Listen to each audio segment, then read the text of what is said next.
nakatira dito, talahiban na oh. Next time nga, pag magbubuk doon na lang sa may ganto, talahiban. Kung pa isulod at chap-chapin dito. Sir! Kayo po ba yung Grab driver ko? Oo, sir. Kanina pa ako nandito. Bakit ho kayo dito nakatira? Dito ka nag-park. Ay, saan ho? Hirap dumaan eh. Saan ho kasi kayo dito gumawa ng bahay? Pwede naman ho doon sa UC, sa Ito UP, eh. sa kalsada ng BGC. Ang dami-dami pwedeng gawan ng bahay. Dito pa kayo nung naggawa ng bahay. Let's all welcome, Maki!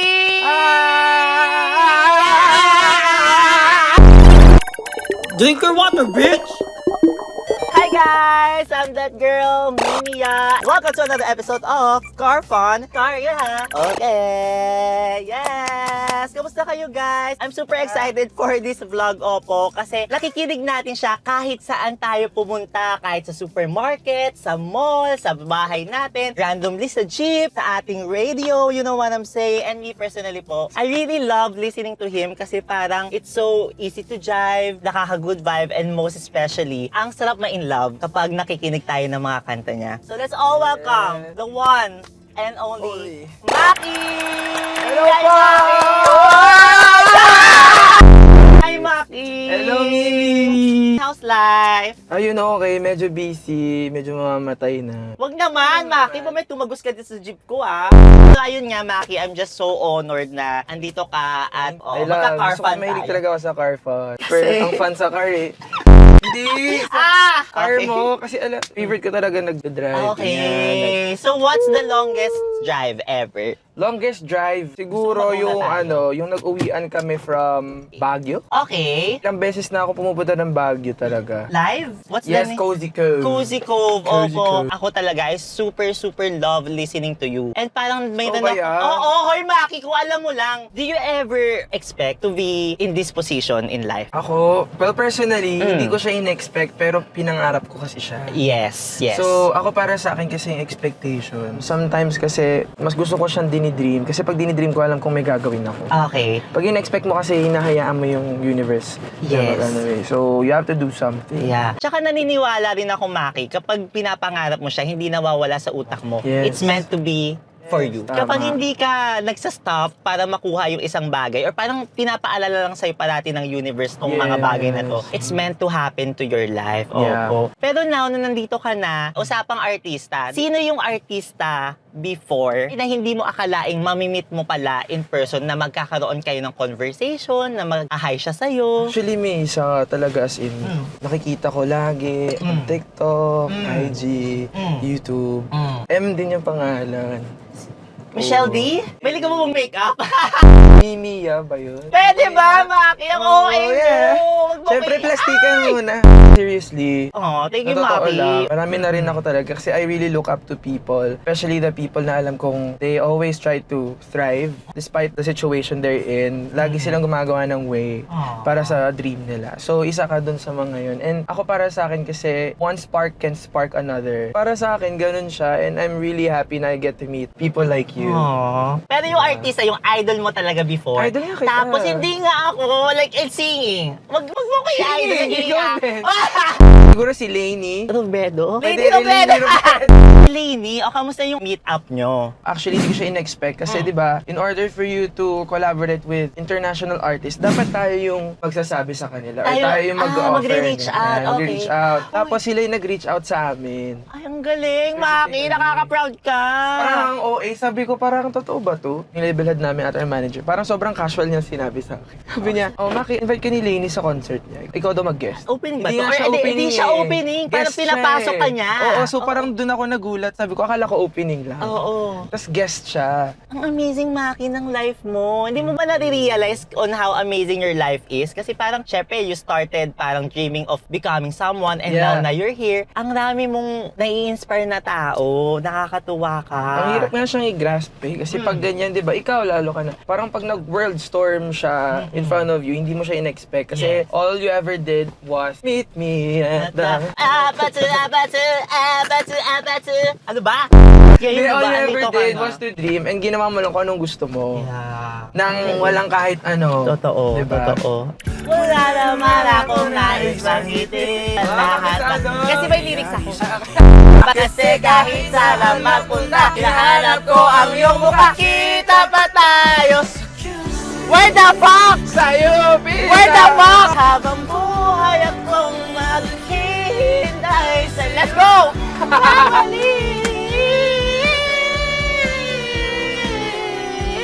Yeah! Sobrang honor na kinanta ni Mimi. Oh, hindi. Alam mo, promise, Maki, this song saan, sabihin mo kung totoo, this made your life go around. Yeah, Tama ba? Sobra.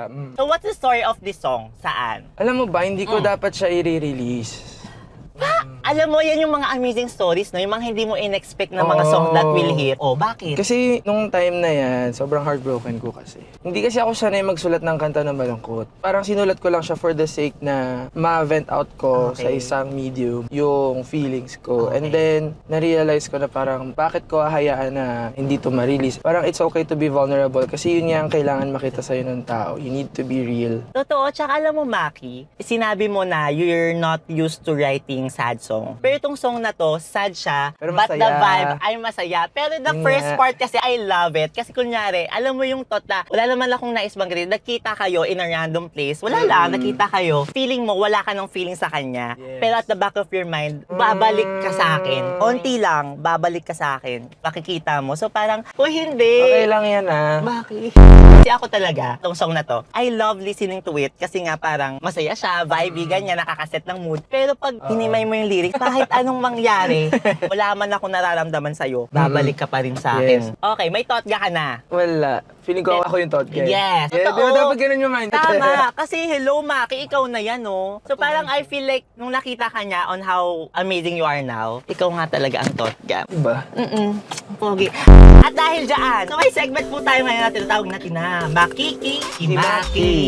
So para ito po ay may mga katanungan po tayo, tapos sasagutin ni Maki kung makiki ano siya sa situation na yon. Ready ka na, Maki? Yes, ready. Okay. First question. Yung pareho mong kaibigan ay naghiwalay. In the same circle kayong friends. Sa masamahing dahilan, hindi natin ina-expect, ikaw ba ay makikitungo o makikipag-away kanino dun sa friends mo na yun? Kanino sa kanila? Oo. Hindi. Kasi ako talaga personally, ayoko nang may magjowa sa circle of friends ko. Ha? Ano yun? Pipigilan mo siya? Ay, wag mo yung magjojowain ha? Tropa yan ha? oo, Ganun ka? oo. Okay. Kasi anong mga Kasi lagi experience kayong mo? magkakasama. Feeling ko naapektuhan kasi yung friendship ng lahat pag merong naghiwalay. Kasi meron yung panigan, may kampihan. Yes. May kampihan! Hindi naman ako galit. Kasi may kampihan na nangyayari. Oo, Tapos parang oo. sobrang lugi ng isa pag hindi niya nasabi yung part niya. So Oo. parang ako, gusto kong naririnig both sides. Yes, and that's a sign of being a good friend. Yes, Hindi ka, at saka wala ka mature. pinapanigan sa kanila. Gusto mo marinig yung both sides. Pero kunyari, yung isa yung nagkamali. Nako, Oh. ako sasabihan ko talaga siya. Alam mo kung bakit? Bakit? Kasi kaya ka nga nandyan as their friend kasi ikaw yung mature enough to tell them what to do and what not to do. Yeah. Hindi mo sila agad iiwan because they're weak. Ay, ang ganda. Oo, kasi ang pagkakaibigan, hindi lang siya dapat kapag masaya ka. Yes. In times of trouble, na may mga gatong situation, you really need to be that Pwede ba tayo friend. ng cancel culture? Okay, go! Naano kasi ako sa cancel culture. Hindi naman sa lengths, kumbaga na aabot sa sobrang malalang worldly issue. Pero dun sa mga small issues like canceling a person dahil may ginawa siyang mali, ganyan. I don't think we need to bash the person. I feel like we need to let them learn. Yes. And then kung di sila natuto, doon natin siya i-bash. Kung palit, second time. Yes, Oo, second time tama. around, third time Oo. around. Ako para sa akin kasi, we all deserve a second chance. Yes. Pero at the same time, Maki, I feel like it's always a choice. Kung ano magkakamali ka, choice mo yun. Ikaw yun, ikaw pumili niyan. Pero at the same time rin, life is all about second chances. Kasi para ang life, hindi siya from one situation to another. Another. It's a Yes. series of situations na makakapagbuo ng life mo eh. Yes. So, kung wari, nagkamali ka in this point, pwede mo naman baguhin yun or pwede mong Yes. tanggalin yun sa life mo kasi ang mga Yes. nangyari in the past, hindi na Hindi na ikaw yun yun. eh. Second, close ka sa family mo. Yes. Kanino ka mas close? Nanay, Kay tatay? mama. Kapag nakita mo ang mama mo nakikipagmarites, ikaw ba ay makiki chismis or makiki alam ka ba? Makiki alam in a sense na i-stop mo sila. Uy, Makikialam. okay, kasi... Ayoko talaga yung mga chismis eh. Pero chismis makes the world go around, Maki. Come on, we're Filipinos. Sa family ko kasi, ayokong nakikichismis si mama kung kani-kanino. Parang nadadamay kami. Kaya sa Kasi family. ganito kasi yan. Mm. Ay, Tita! Hello, Tita. tita! Oo. Pero alam mo, kasi ang akin lang rin naman, yung mga chismosa kasi, ang dami nilang time. Hindi ko nagigets ha. Yung mga taong parating nasa phone, ang daming mga sinasabi sa mga comment section mo, comment section ng mga tao. Parang wala ba kayong pinagkakabisihang ibang Grabe, bagay? no? Sobrang dami nilang oras. Kala mo mga perpekto tong mga to. Mga chismis ang chismis. O yung mga sinaing nyo, baka nasusulog na. Brown rice na to. Last question. Ito nga, speaking of saan, kung ang dati mong mahal, babalik sa'yo, makiki, Kiki. pagbalikan ka ba? Or makiki, Makiki. paghiwalay na ulit on the second time around. Eh kasi sabi mo, everybody deserves a second chance. Ala, yung ex ko yung babalik sa akin. Oo, as in Maki, I learned my lesson. Bibigyan mo ba ako ng second chance? Try natin ulit. Hindi talaga eh. Oo. Depende kasi sa tao yun eh. Pero yung ex ko mismo, Ex hindi. mo ngayon? Oo, kasi parang, ewan ko, I just don't think na siya yung type ng tao na pupunta sa akin. I made peace with the thought, sabi ko sa sarili ko, I have no enemies. But also, pag di na ako galit sa'yo, hindi ka na nag-exist sa buhay ko. Okay. Hindi ka na para bumalik. Kasi hindi ka na pwedeng pumasok. At saka parang alam mo, love mo yung sarili mo. Self-respect. Yes, self-respect. Alam nyo guys, please, sana hindi nyo hayaang mawala ang respeto nyo sa sarili nyo nang dahil lang sa isang tao. Kasi it took you a lot of time, a lot of year to build grabe. yourself up. Tapos hahayaan mo lang yung isang tao. Sirain ulit lahat yun. Or mawala yung respeto mo sa sarili Sarili mo, mo. sa relationship. In general, ikaw ba yung red flag? Or naa-attract ka sa red flag? Ako, gusto kong maging red flag minsan. Hindi ko alam. Parang red flag na yun eh. Yung Hindi. dapat na gusto mo Gusto ko maging red maging flag. red Parang red flag. flag na yun, Maki. Bakit? Anong meron? Wala, parang for the plot lang. Wala lang ma-experience Para mo. may experience ko na parang ako yung... Hoy, Maki, masama yan. Parang Oo. nakakasakit ka ng Masyado tao. kasi yung mababait. Hoy, hindi. Alam mo, Maki, kala natin mali ang maging sobrang bait. Pero in the long time, Red flag siya. pag sobrang bait. Kasi, in what way? Red flag siya sa sarili mo.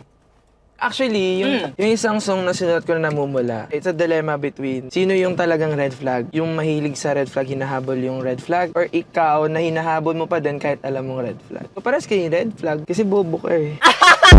Baka bobo! 8080! Nagsama pa tayo, pareho tayo 8080. Baka bobo kayo. Hindi na ba ibig sabihin mabait ka, eh wala ka lang self-respect. Gets mo? Oo naman. Kaya So- gusto ko nga mawalan ng self-respect. Ikaw na nga mag-drive. Napapagod na ako sa conversation na to. Upito, seryosohin mo nga ako. Bakit lagi na lang sa tao na hindi? O di naman may mahal ang iba na mumula. Sabi ng puso, kaya ba? Hindi tumitigil kahit na ikaw pa rin sila. Okay. Alam mo, Maki, sobrang vibey talaga ng mga songs mo. Anong inspiration mo when writing songs? Pinaka-inspiration ko, life experiences ko talaga. Okay, As in, okay. true to life siya talaga. Pero wala ka ba yung kunwari, nagkukwento yung mga friends mo ng mga nangyayari sa kanila? Minsan ba nakakagawa ka ng songs out of their experiences? Actually, ngayon ko pa lang siya natututunan. Struggle pa sa akin minsan na may sa buhay kung ano yung na-experience nila. But nagawa ko naman na siya in some certain songs. Nasulat ko ngayon. Grabe, no? Kasi parang as an artist, hindi lang siya all about writing songs. It's also about being empathetic ba? Yes. Empathetic ba? Empathy? Empacho? Empacho, hindi na tunawan. Yeah, basta yun yung parang, nakatulog ka pa din. Actually, dati, nag-start kasi ako na parang, di ba, sa akin lang. Sometimes, ewan ko, ginagawa to ng songwriters, but I do my research. Kasi ano din ako eh, creative, pero dapat may business side ka din. Okay. Marketing. I'm gonna choose a song na alam kong gusto ko and makaka-relate yung mga tao. Okay. Sa talagang lahat ng tao, medyo nauga sila. Oo, sobrang ganda ng song na to. And alam mo, Maki, ibibigay ko naman sa'yo, you are one of the OPM artists right now that really changed OPM. Wow, Oo, grabe. promise, Maki. Totoo Natutuwa ba? talaga ako. Kaya mo lahat eh. Ng genre. Kaya mo sumayaw. Oo. Di ba yung dance? Ito yung ATL. Ito, ATL. Ito Maki, correct me if I'm wrong. Pag Filipino artist ka, parang nape-pressure ka to do a lot of things. Yes, kailangan kunyari, magaling ka sa lahat. Oo, which is weird. Kasi sa ibang bansa, pag singer ka lang. Pag dancer ka lang. Pag actress ka lang. Feeling ko, shinape tayo. Oh, shinape. Oo, play ka ba? Shinape tayo ng society to become better than what we are because we don't get enough recognition to feel what we deserve. Feeling ko yun yung... Grabe ka naman, Maki. Mga pangmalalim Sa- naman. Maki, bobo ko Political. ha. ha? Talino mo kayo. O hindi. Oy, seryoso, lahat ng effective na comedians, lahat sila matalino. Ay, alam mo, totoo. Kasi you won't be funny if you're not smart. Yes. Tama? Diba? Oh, tanda mo yan. So, matalino pala ako. Kayong mga bobo, yung mga hindi nakakagat sa mga nakaka-pressure. Ito pong segment ito ay Songwriting with Max. Gawa tayo ng chorus. Ah, sige. Dev! Bigay ka ng specific na. Maki, wag mo yung hawakan, ba may tumigas? Itong kamay ko, kasi nadununtok ako bigla. Na malamig. Oo. Parang self-defense ba? Ay, sinong favorite mong songwriter? Taylor Swift isa talaga for Oo. sure. Nakahusay talaga ni Taylor Swift. Nikki Zefania. Si Gusto ko Nikki rin fan si Nikki. Taylor? Hindi. Nikki Zefania. Zefania. Ay, Fanya. lo. Hindi ko lang nag-guess yung Zefania. Kaya nga sabi niya, fan niya si Nicki Minaj, nag-away nga sila.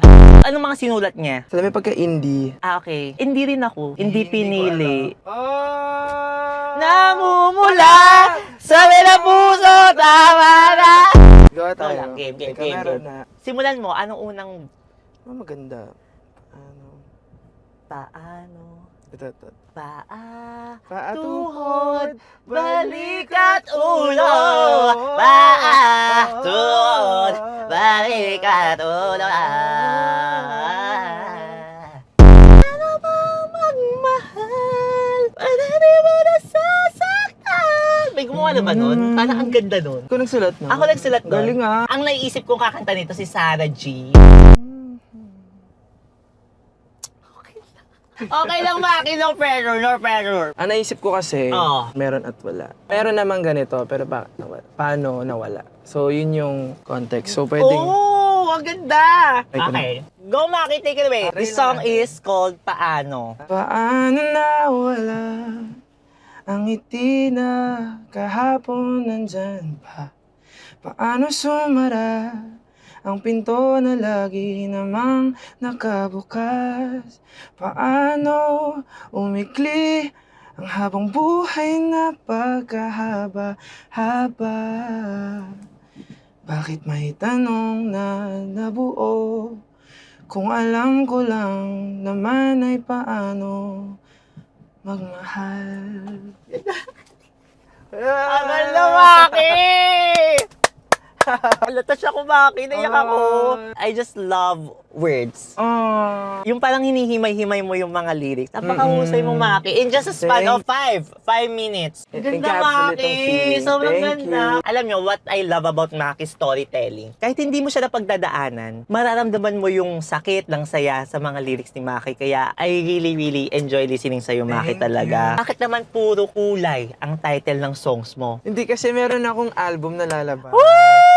Ang title niya kasi Color Coaster. Parang roller coaster to na. Pwede. Para sa akin kasi, love comes in every color. So, love is really complex. But right now, gusto ko ma-determine yung mga na-experience ko na, yung mga may-experience ko pa, kung ano yung mga kulay ng bawat pagmamahal na name. Oh, so ilang songs meron sa bagong album ni Max? 10. Ikaw lahat sumulat? Yes. Pakahusay! Excited kami, Maki. And dahil you. dyan, meron ba song sa album mo na kulay berde? Tungkol sa utak mo. Ah!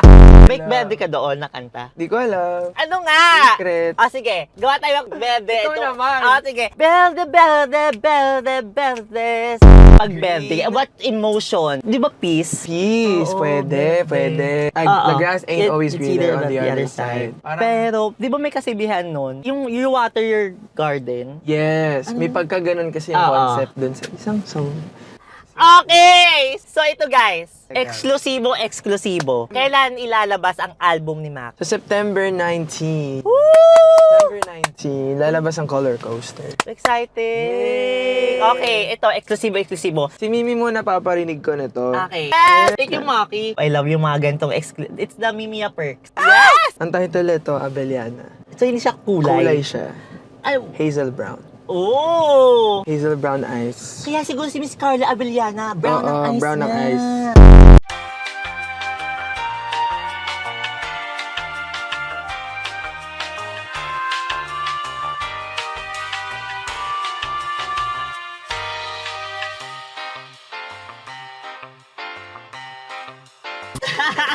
Ang ganda, Maki!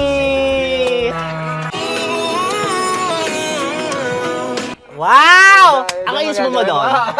September 19 ho iyan. September 19 ho. Abangan nyo ang album na to, Color Coaster, si Makit. Oo. Let's go! September 19. Pero alam mo, itong song na to, this is probably one of the best songs na narinig ko in my life. Promise, Maki! Ito yung gusto mo romanticize yung buhay mo. Yes!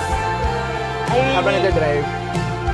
Minsan gusto kong magsumbong sa'yo kapag pagod na ako. Iba yata yung vibes natin. Ang hinahanap ko kahit hindi nakikita kahit lumipas man lang dekada hinahanap ng iyong pakataas kasi yung mga kanta mo. Ano may kahel na langit naiisip kita. Woo! Diba? Sobrang ganda ng kanta na to, Maki! Sabi ko talaga kay Maki, thank you Maki for writing this song. This is probably one of your best. Thank you so much. So what's the story about Kahel na Langit? Ako kasi, personally, I wrote this specifically nung time na sobra akong pagod talaga. Hindi ko na-measure yung pagod ko to the point na matutulog na lang ako, tapos ipikit na lang ako pag-uwi sa bahay. Kasi hindi ko siya nare-realize na parang wala ko nasasabihan tungkol sa victories ko. Iba kasi yung sabihin mo sa friends. Or sa family. Sa family, Okay. ganyan. Pero yung romantically, wala kang, pagod. Iba nga rin talaga, pag may special someone ka na pag-uusapan yung mga nangyayari sa mga buhay nangyayari. mo, when you tell it to someone you love, Mm-mm. it feels like namamahinga ka. Yes, feeling mo safe ka kahit Yeah. anong sabihin. No judgment at all. Akin rin, ang interpretation ko of this song is the love also na nakukuha mo outside relationship. Especially yung mga tao na iniwan na ng parents, iniwan ng pamilya, na usually doon sila nagsusumbong. Oo. So parang, wala na akong Wala masumbukan na. kasi iniwan mo na kami. Actually, yun, hindi ko in-expect yun. Kasi, nung sinulat ko to at yung nirelease namin, hindi ko pa siya nakita na ganun siya. Parang na-realize ko siya na may mga nagko-comment ng mga tao. Parang as in long comments, sabi nila na they never really engaged with that feeling. Kumbaga, walang words to suffice kung ano nararamdaman nila, and this song is gnarly. Darling! Yung etong kantang to yung nagbigay sa kanila ng Nakakapag-express through Yes. words, ganon. Yes. Yeah. At least may mga tao na alam nila na hindi lang sila yung nagsasuffer Totoo. sa ganong challenge in life. So, sa ganda, Maki, ng Kahel na Langit, iba yung emotion na nabibigay niya sa'yo na kahit malungkot siya, there's still hope. Alam mo, pinaka-ano ko dyan, gusto kong i-expand na feeling sa song, is yung mga tao minahal natin, talagang totoo, malalaman mo totoo kang nag-love ng tao kapag kahit sa victories mo, siya yung hinahanap mo. Kapag nananalo ka na, siya pa rin hinahanap mo. Siya yung gusto mong sabihan first. Aww. Pero wala na siya para marinig yun. Para sa akin, yun yung real love talaga din. Akin naman, nakakaiyak naman yung sinasabi. Wala na. Hindi kasi, sobrang emotional ko talaga lately. Feeling ko kasi meron ako, second day ko kasi ngayon Maki. Pag-ingat ka habang maya mamasa ako. Pero alam mo yung Maki, growing up, dun pa lang ako masyadong naging close sa parents ko. Alam mo yung ganun. Listening to this song, parang shit, ano kayang feeling na wala na akong masabihan pag wala na yung parents ko. Alam mo yung ganun. Parang hindi ko yata kakayanin yung mga stories ng mga tao. Like, parang yung nagagawa ma-survive ang life without your parents. Alam mo yung ganun. Ako hindi ko kaya. Alam mo dati, diba? nung bata ako, first time ko lang ito kukwento. Okay. Nung first time kami naghiwalay ng room ng parents ko, lagi ako sumisilip sa room nila. Ala, iyak din ako. I always check before I sleep. Kasi pag natutulog sila, alam mo yung titignan mo kung humihinga sila. As in, i-reassure mo yung sarili mo na, okay, matutulog ako bukas, nandito pa sila, ma'am. Tapos lagi ako ganun every night. Hindi nila alam to eh. Aww, Maki! Every night, diba? Eh, diba? Iyakan. Parang weird siya sa akin nung bata ako. Pero yun pala, parang gusto ko lang ma-realize ng sarili ko na hindi nila ako iiwan kahit anong mangyari. And they're going to do everything they can para hindi sila umalis. Kasi isipin mo na lang yung magulang mo na 'di ba? Ayaw nilang iniiwan yung mga anak nila Oo before naman. mag-school. Ngayon na meron tayong career, lagi tayo nasa labas ng bahay. Sila yung laging nag-aantay sa'yo. Ito ba t-shirt eh? Sorry, pero yan. Ako kasi. Kaya kayo guys, habang andyan yung parents nyo, bigay nyo lahat ng love and care nyo sa kanila. Hindi natin alam anong mga pwedeng mangyari. The next 1 hour, next day. Next, merong line nga dito sa song, yung pinakahuli. Oo, Maki! At sa darating na panahon, nasa ilalim na ako ng lupa. Pag Utak. inuod na ang puso at utak, ang makikita Makita nila nila ay ikaw. Grabe naman. Hoy, alam mo ba? So, itong lyrics na to, na-associate ko siya sa mga aso. Naiiyak ako! Ayoko na Maki! May dogs ka ba? Oo, I have dogs. Kasi di ba, alam mo, ang life daw ng mga dogs revolves around their owner. Parang pag nabatay na, iiyak na ako, Maki! Isipin mo na ba yung parang yung buhay natin? Ang dami nating aspect. Oo. Sa kanila, ikaw lang yung buong mundo nila. Oo, kaya, Maki, naiiyak ako! Mga aso natin, nabubuhay sila for us. Diba, Maki? Ano ba ito? Parang naging MMK itong segment. To wrap up everything, now Maki na andito ka na after all the experiences mo sa buhay, mga struggles mo in becoming the Maki that you are, proud na proud ako talaga sa'yo. Thank you. Amazing ka talaga, Maki, and marami kang nai-inspire na mga tao by listening pa lang sa mga songs mo. Touch mo talaga yung lives nila. Especially yung mga fans mo talaga na sumusuporta sa'yo nung nagsa-start ka pala hanggang Maki ka na ngayon. For sure, grabe yung inspiration mo for them. Nakakatuwa ka, Maki, promise. Ang hirap kasi magsimula pag wala kang support system or wala kang means to buy the things na kailangan mo in order for you to do what you like. Kasi ako, I really started small. Oo. Kasi wala akong pambili ng mic dati, wala akong pambili ng phone. Nag-start lang siya lahat sa isang maliit na kwarto. Na hindi ko naman nakalain na makakagawa ko ng mga kanta doon, na makakagawa ko ng milestone sa buhay ko, mababago ko yung buhay ng family ko, makakabili ng bahay, di ba? Hoy guys, alam nyo, sinundo ko dito si Maki sa bahay niya. Sobrang ganda ng bahay niya. Kakalipat lang nila. Nakakatuwa. I love people na nagwi-win in life. Mas lalong napapasarap yung mga wins mo kapag grabe yung pinagdaanan mo bago makuha yung mga wins na yun. Amazing ka, Maki. Continue being you. Kailangan na natin ng something fun. Ngayon ay ka na di magmamadali. Ikaw na ang katabi hanggang sa ang buhok ay pumuti. Yay! Dahil ikaw ang sing! Hindi na ako bibitaw. Hinanang ng kulay ang aking nagsisilbing tanglaw. Ikaw ay dilaw. Thank you, Maki, for saying yes to this. Sobrang inspiring ng life mo, and for sure marami rin ang maglo-look forward sa mga future projects mo. Ano mga gusto mong sabihin pala, Maki, sa mga tao sumusupport sa'yo, mga dapat nilang abangan sa'yo? Go! Thank you so much sa mga Zushis ko, of course, who continues to stream my songs and to support me. Thank you to my family and friends. And of course, thank you sa mga content creators na kagaya nyo for giving us these platforms to promote our songs. And of course, my upcoming full-length album is called Color Coaster. It will be out on September 19. And maraming mangyayari pa sa mga susunod na days. So, tara na. Thank you, Maki. Ayan guys, kung meron pa po kayong mga suggestion na pwede ko pa pong i-guess dito po sa Car Fun Karya. Okay, mag-comment po kayo dyan. Opo. And don't forget, I'm that girl, Mimi. Yeah. Oh, yeah. Kumakanta na ulit ako. Thank you po. Thank you guys. Kailan ka gagawa ng kanta mo? Hindi, alam mo bakit? Actually, gusto ko gumawa ulit ng kanta kasi nakaka-inspire nga yung mga tao. Alam mo kung kanina ako na-inspire? Kanina. Kay Mami Oni talaga. Oh, diba? Kasi alam mo, parang hindi talaga siya kumakanta, pero gagawa ko kanta. Let's see, Maki. And ayun guys, thank you po. Thank you guys. Thank Saan Maki you. bahay mo?